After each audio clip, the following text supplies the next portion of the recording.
Hello, I'm Robin. I studied architecture here in CSB. ID 112, graduated in 2017.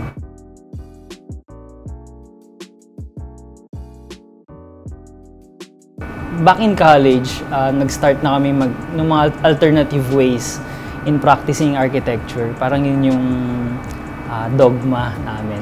Bilang isang architectural graduate ng CSB, parang na-expose kami, yung mga students, sa ibang outlet, creative outlet. May mga friends ako na punta sa furniture, meron sa music, sa dance.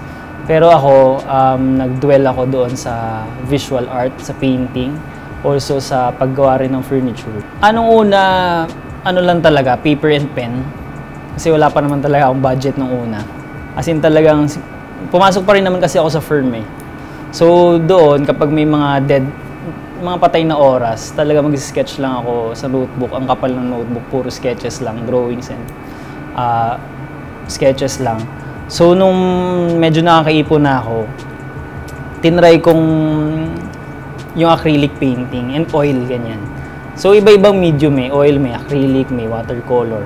Pinaka naging convenient na para sa akin, hindi lang convenient, parang para sa akin talaga, based sa ginagawa ko is acrylic. Una-una, mabilis siya. Pangalawa, yung versatility niya. Ayan, ganyan. So, aside from that, ina-apply ko rin siya sa iba't ibang material. Una, tinry ko sa papel, tapos sa canvas, hanggang sa kahoy, sa found objects. Tinatry ko i-push yung limit kung saan siya pwede i-apply, na hindi lang siya basta material. Rather, parang ano na talaga siya, art na talaga. Yung architecture kasi para sa akin is process siya. So sa painting kasi, ginagamit ko siya as a means to study yung mga bagay. To understand and study yung mga bagay or yung phenomena. Ganyan. For example, yung chairs. Bago ako makarating sa chair, yung chair kasi para sa akin product na yun eh. Pero yung painting and architecture is a process.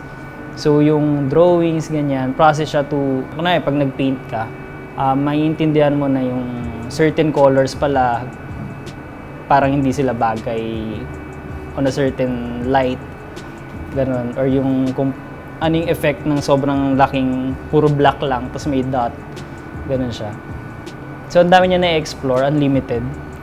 Yung canvas, piece lang siya, pero yung composition na nilagay mo dun sa canvas, limitless. Kung ano yung pwede mong ilagay. Kahit gawa ka lang ng gawa. Kaya marami rin akong scrap sa bahay na mga canvas. Hindi siya, kaya pag tinanong ako ilan na yung gawa mo, ganyan. Minsan di ko alam mo ano yung sasabihin ko kasi sobrang dami kong work in progress. Tuloy-tuloy siya. Hindi ako yung parang one at a time gumawa. Recurring?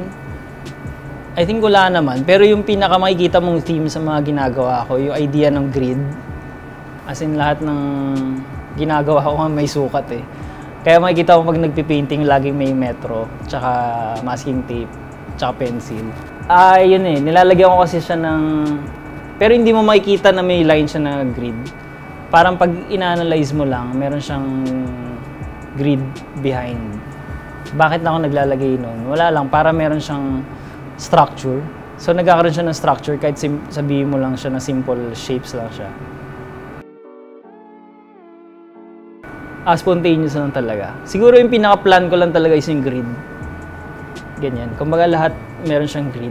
Minsan hindi ko na sinusukat eh. Talagang innate na meron siyang grid dapat.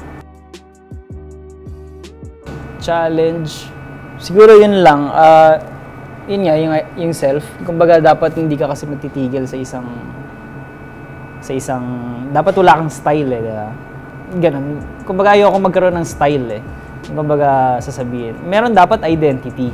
Identity kasi is different from style. Yung style kasi sinusunod mo lang siya eh. Meron na siyang specific recipe or ingredients na kailangan mo sundin. Pero yung identity kasi is innate. So mas gusto ko merong identity compared to style. Ayan. Another thing is yung, syempre alam na natin yung struggle ng artist, di ba? Paano siya isusustain. Na wala ka namang specific market. Ganyan. Pero okay lang naman kasi kaya ko naman siyang i-sustain ng on my own. Mas gusto ko yung question na question yung response nila rather than comment lang. For example, ano yung ibig sabihin niyan or ba't ganyan yung ginawa mo? Yung ganon. Honestly, medyo nagsastruggle pa ako doon sa idea na yun, kung saan matatapos. Siguro more of a decision na lang siya na eto tapos na to. Parang na ako na lang yung nagde-decide hindi kasi siya feeling. Yung iba kasi automatic na ay tapos na to Pero ako honestly, hindi ko pa siya nakukuha kung ano ba yung recipe na okay, tapos na to. Diba? Ako parang dinidecide ko na lang na hanggang dito na lang siya. Hindi na siya dapat tumuloy pa. Panunood ng films, ganyan. Or pakipag-usap, number 1. Kung nakikipag-usap ka sa hindi naman artist or sa artist, kahit kanino, may marirealize kayo sa pakipag-usap. Number 2 sa panunood ng mga films or kahit sa mga YouTube na kung anong videos. Ganyan. Number 3, siguro music. Marami akong gawa na inspired ng music. Nang nakikinig lang ako, ganyan. Tapos, nadadala ako nung napapakinggan ko.